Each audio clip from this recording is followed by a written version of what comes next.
ਲੰਘੇ ਦਿਨਾਂ ਦੇ ਵਿੱਚ ਮੁੱਖ ਮੰਤਰੀ ਭਗਵੰਤ ਮਾਨ ਦੇ ਵੱਲੋਂ ਹਮੇਸ਼ਾ ਹੀ ਆਪਣੇ ਵਿਰੋਧੀਆਂ ਨੂੰ ਲਲਕਾਰਿਆ ਜਾਂਦਾ ਹੈ, ਚਾਹੇ ਉਹ ਸ਼੍ਰੋਮਣੀ ਅਕਾਲੀ ਦਲ ਹੋਵੇ, ਚਾਹੇ ਕਾਂਗਰਸ ਪਾਰਟੀ ਹੋਵੇ ਤੇ ਚਾਹੇ ਉਹ ਭਾਜਪਾ ਹੋਵੇ।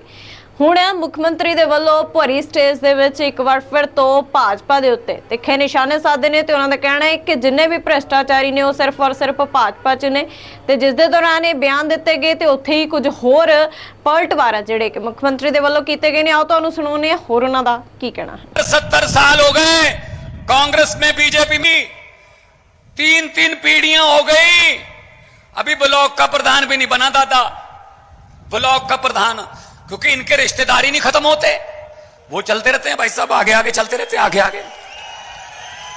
डोडा वालों अब इनको बोल देना कि डोडा में भगवंत मान आए थे, अरविंद केजरीवाल साहब आए थे, बोल के गए हैं, ये इनके भतीजे भतीजियां, इनके साले जीजे जो बड़े बड़े चेयरमैन बने बैठे हैं, मंत्री बने बैठे हैं, इनको बोलो कि अपना अपना बोरिया बिस्तरा गोल करो, क्योंकि आम लोगों के बेटे बेटियां आ रहे हैं,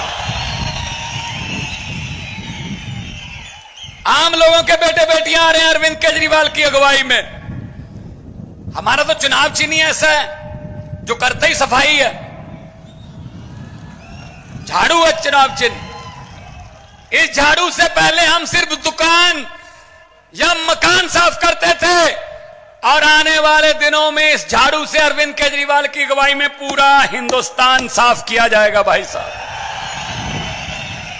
इन लोगों ने ठेका ले रखा था राजनीति का, ये समझते कुछ नहीं थे, पब्लिक को कीड़े मकोड़े समझते थे, जब मर्जी कुचल दो इनको, यहां लाठी चार्ज कर दो, चलो नौजवानों हमारे पास नौकरियां नहीं है, चलो जाके रशिया की फौज में भर्ती हो जाओ, जाओ लेबनान चले जाओ।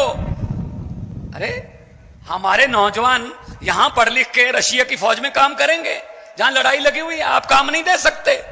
मुझे बताया मिराज ने यहां स्कूलों की क्या हालत है, सरकारी स्कूलों की। भाई साहब दिल्ली में जाना, आप दिल्ली में सरकारी स्कूलों की काया पलट हो गई, और आज दिल्ली में प्राइवेट स्कूल के लिए सिफारिश का फोन नहीं आता, सरकारी स्कूल की एडमिशन के लिए आता है, और सरकारी स्कूलों के बच्चे आईआईटी कर रहे हैं, आईएएस कर रहे हैं, बड़ी बड़ी पोजीशनें, वकील बन रहे हैं। गरीबी कोई लाल कार्ड, पीला कार्ड, हरा कार्ड नहीं उठा सकता, खत्म नहीं कर सकता कोई कार्ड। गरीबी सिर्फ और सिर्फ तालीम, आपके बच्चों की तालीम गरीबी खत्म कर सकती है। अगर वो 3 लाख के पैकेज पे जाके काम करेगा कहीं, तो आपके घर की गरीबी खत्म होगी। इसीलिए ये तंग हैं कि अगर आम लोगों के, गरीबों के बच्चे पढ़ लिख गए तो हमें कौन पूछेगा फिर। ये तो सोचकर वोट डालने लगेंगे, अगर सोचकर वोट डालने लगेंगे तो इनकी हालत वो होगी जो आपने की है। हुकूमत वो करते हैं जिनका दिलों पर राज होता है, हुकूमत वो करते हैं जिनका दिलों पर राज होता है।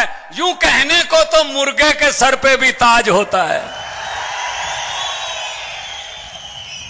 ऐसी बने हुए राजे देश के, ऐसी बने हुए हैं अपने अपने, मैं ये हूं, मैं वो हूं, मैं अहंकार कर रहे हैं, अहंकार में जी रहे हैं, अहंकार में जी रहे हैं।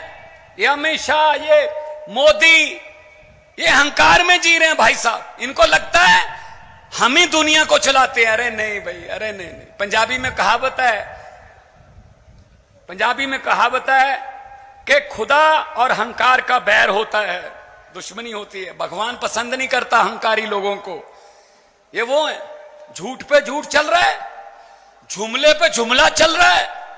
मैं जब पार्लियामेंट में था मैंने बोल दिया था, मैंने कहा मोदी जी 15 लाख की रकम लिखता हूं तो कलम रुक जाती, आ गया 15 लाख आपके खाते में, पंजाब में भी नहीं आया, फिक्र मत करो, हम भी आपके जैसी हैं।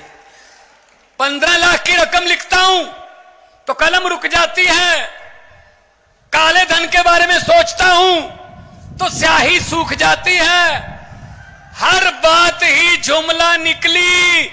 अब तो यह भी शक है क्या चाय बनानी आती है, ये भी शक के दायरे में है, चाय भी नहीं बनानी आती होगी भाई साहब, ये भी जुमला ही होगा। जुमले पे जुमला, झूठ पे झूठ चल रहा है। तो हम इनको ये कहना चाहते हैं, अरविंद केजरीवाल को जेल के अंदर डाल दिया, संजय सिंह को जेल के अंदर डाल दिया, मनीष सिसोदिया को जेल के अंदर डाल दिया, सतिंदर जैन अभी भी जेल में है। कौन है वो? सतिंदर जैन ने अस्पताल बनाए, मनीष सिसोदिया ने स्कूल बनाए, अरविंद केजरीवाल ने दिल्ली का इंफ्रास्ट्रक्चर बनाया, राजनीति को नई दिशा दी, देश की दिशा राजनीति को। संजय सिंह ने पार्लियामेंट में अंबानी अडानी भाई भाई, मोदी अडानी भाई भाई के नारे लगाए। तो कहते अंदर कर दो, इनको अंदर डाल दो जेल में। अरे भाई साहब, कोई जेल हमको रोक नहीं सकती। मैंने सोचा है, आपको पहले ही बताया, अरविंद केजरीवाल को तो अंदर कर लोगे, लेकिन उसकी सोच को किस जेल में कैद करोगे मुझे बता दो। हम वो पत्ते नहीं जो शाख से टूट कर गिर जाएंगे। आंधियों को कह दो अपनी औकात में रहें। हम डरने वाले लोगों में नहीं हैं, हम किसी और मिट्टी के बने हुए हैं, अपने अपने करियर छोड़ के आए हैं, पैसे कमाने वाले काम छोड़ के आए हैं। हम देश के लिए, हम लोगों के लिए हैं। अभी मिराज मुझे बोल रहा था कि आपने पंजाब में कितने टोल प्लाजा बंद कर दिए। मैं आपको बताना चाहता हूं, 16 मार्च 2022 को हमने सरकार बनाई थी, 2.5 साल हो गए, आज तक 16 टोल प्लाजे जो सड़कों पर लगे हुए थे हमने बंद कर दिए भाई साहब। क्योंकि आप भी उसी रोड से आते हो, होशियारपुर से, पठानकोट से, दिल्ली से अगर आते हो, बहुत से टोल प्लाजा बंद कर दिए। 16 टोल प्लाजे का मतलब है 62 लाख एक दिन का पंजाबियों का जेब में बचता है। और मुझे पता चला यहां सड़क पर अड्डे खोल रखे हैं भाई साहब, आते हुए भी पैसे दे जाओ, जाते हुए भी पैसे दे जाओ, लूट चल रही है। बिजली माफिया यहां पैदा कर रखा है। भाई साहब, ये चनाब है, ये रावी क्रॉस करके आए हैं, सतलुज ब्यास पंजाब में है। पंजाब में और दिल्ली में बिजली 24 घंटे और बिल्कुल फ्री मिलती है। आपको क्यों नहीं मिल सकती भाई? नीयत साफ होनी चाहिए। नीयत सबसे पहले तो नेता की नीयत साफ होनी चाहिए। अब इनके देख लो, बीजेपी के नेता की नीयत क्या है? जिस देश में जाता है वहां अडानी का कामकाज शुरू हो जाता है। श्रीलंका चले जाओ, वहां शुरू कर लेता है, बांग्लादेश चले जाओ, कीनिया चले जाओ,